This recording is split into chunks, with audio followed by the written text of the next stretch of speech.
High, welcome back to our channel Nature loves.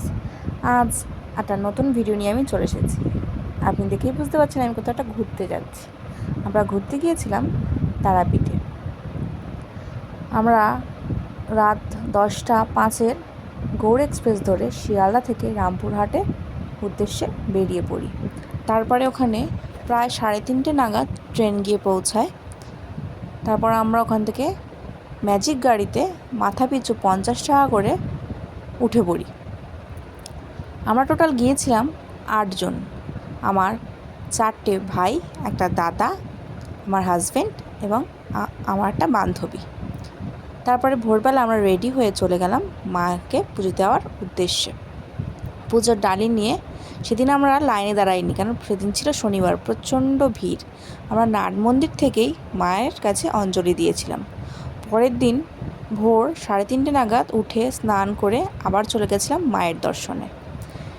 5টা থেকে মায়ের মন্দির খুলে যায়। আমরা গিয়ে লাইন দিয়েছিলাম প্রায় 3:45 কি 4টে নাগাদ। এবার চলে আসি আমাদের হোটেলটা ছিল ভীষণ সুন্দর। আর আপনারা দাম শুনলে অবাকই হয়ে যাবেন। এত সুন্দর হোটেলের এক একটা রুম ভাড়া নিয়েছিল মাত্র 1500 টাকা। এটি ছিল